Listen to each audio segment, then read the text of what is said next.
Hello दोस्तों, story line wise channel में आपका स्वागत है। आज की हमारी कहानी है मम्मी जी, बहू होने के नाते क्या थोड़ा सा प्यार और विश्वास आप मुझे नहीं दे सकती, जो कि अर्पणा जायसवाल जी द्वारा लिखित कहानी है।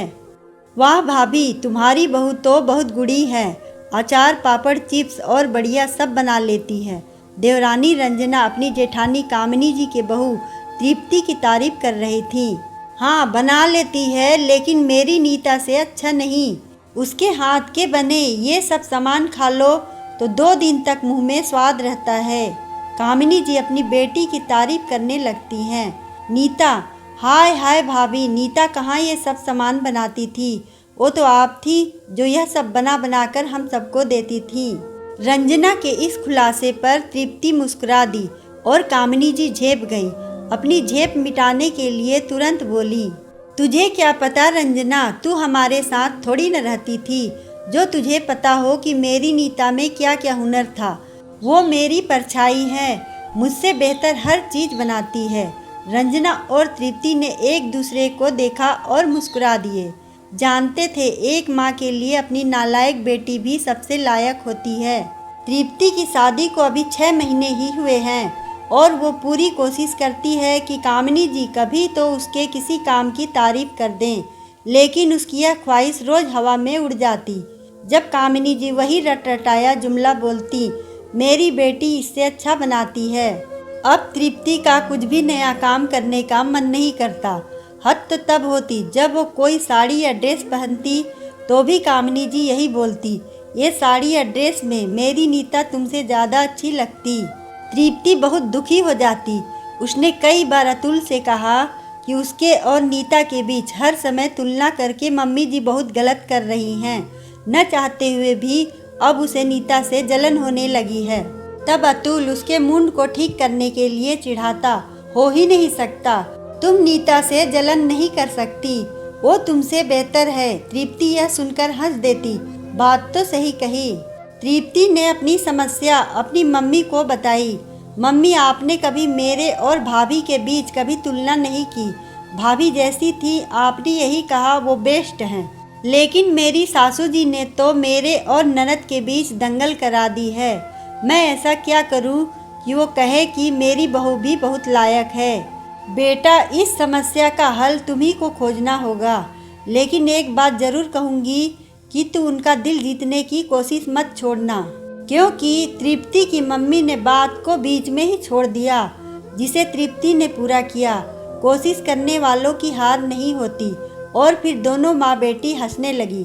जल्दी ही कामिनी जी को अपनी अहमियत समझाने का मौका तृप्ति को मिल गया। गर्मी की छुट्टियों में नीता मायके आ रही है। यह खुशखबरी जब कामिनी जी ने सुनाई तो तृप्ति भी खुश हो गई। कामिनी जी ने पूरी लिस्ट बना ली कि नीता के आने पर क्या क्या पकवान बनेगा, और साथ ही तृप्ति को आदेश दे दिया कि चिप्स, पापड़, अचार और बढ़िया और डाल दो, क्योंकि नीता यह सब लेकर भी जाएगी। तृप्ति ने उस वक्त हामी भर दी और बहुत कुछ सोच भी लिया। जिस दिन नीता आई उसी दिन तृप्ति 5 किलो आलू ले आई और उसे पकड़ाते हुए कहा, दीदी जी, मम्मी जी आपके बनाए चिप्स और पापड़ की बहुत तारीफ कर रही थी, मेरे वाले खास नहीं थे। आप प्लीज़ बना दीजिए ना, हम भी तो स्वाद ले आपके हाथों का। क्यों मम्मी जी? नीता को कुछ समझ ही नहीं आया। उसने कामिनी जी की तरफ देखा। मम्मी, यह क्या लोचा है? मैं कब से चिप्स और पापड़ बनाने लगी। तू घबरा मत, मैं हूँ ना। बस एक बात याद रखना कि यह सब मैं तुम्हारे लिए ही कर रही। कामिनी जी ने नीता को समझाया, लेकिन उसकी समझ में कुछ नहीं आया। अब रात भर कामिनी जी ने चिप्स पापड़ बनाए और नीता आराम से सो रही थी। 2 दिन बीते थे कि तृप्ति कच्चे आम ले आई। दीदी, मम्मी जी बता रही थी कि आप वर्ल्ड बेस्ट अचार बनाती हैं, तो यह रहे कच्चे आम। चिप्स पापड़ तो आपने बंद कमरे में बना लिए, लेकिन अचार आप यहीं मेरे सामने बनाइएगा, क्योंकि मुझे भी आपके जैसा सबसे अच्छा अचार बनाना सीखना है। आज कच्चे आम का सिखा दीजिए, फिर नींबू और फिर कटहल ले आऊँगी, उसका भी अचार डालना सिखा देना। भाभी, आपसे किसने कहा कि मुझे अचार डालना आता है? आज तक मैंने आम का क्या किसी भी चीज़ का अचार नहीं डाला। नीता के मुंह से उसकी सच्चाई सुन वो दंग रह गई। हाय हाय दीदी, अब इतना भी क्या नखरा दिखा रही, नहीं सिखाना है तो साफ मना कर दीजिए। यह कहकर कि आपको नहीं आता, आप मम्मी जी को झूठी साबित कर रही। जब से बहू बनी हूँ उठते बैठते एक ही ताने सुनती हूँ कि मेरी नीता तो इससे भी अच्छा बनाती है, वो सभी काम चुटकियों में खत्म कर देती है। क्यों मम्मी जी, आप हमेशा मेरे हर काम की तुलना दीदी से नहीं करती? मैंने तो पूरी लिस्ट बना रखी थी कि आपसे क्या क्या सीखना है। और फिर तृप्ति ने एक लंबी लिस्ट नीता को पकड़ा दी, जिसे देखकर वो चकरा गई। भाभी ये क्या है? दीदी ये उन सभी कामों की लिस्ट है जिन्हें मम्मी जी ने बताया कि आप मुझसे बेहतर और बहुत अच्छे से करती हैं। तृप्ति ने आंखें बड़ी करके कहा, कपड़े धोना, प्रेस करना, सब्जी काटना, खाना बनाना, अचार पापड़ बनाना, रूम साफ करना, साड़ी पहनना, शॉपिंग करना, मम्मी ये सब क्या है? इस लिस्ट में से आधे काम तो मैंने कभी किए ही नहीं, न शादी से पहले और न ही शादी के बाद।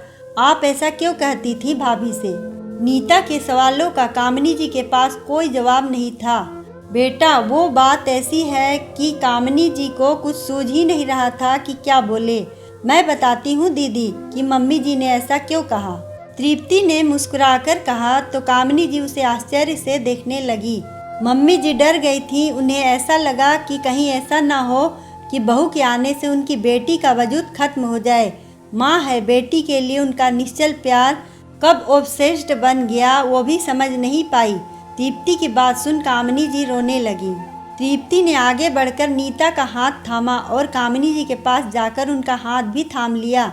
मम्मी जी, दीदी इस घर की बेटी है और उन्हें यह मान हमेशा मिलेगा, लेकिन बहू होने के नाते क्या थोड़ा सा प्यार और विश्वास आप मुझे नहीं दे सकती?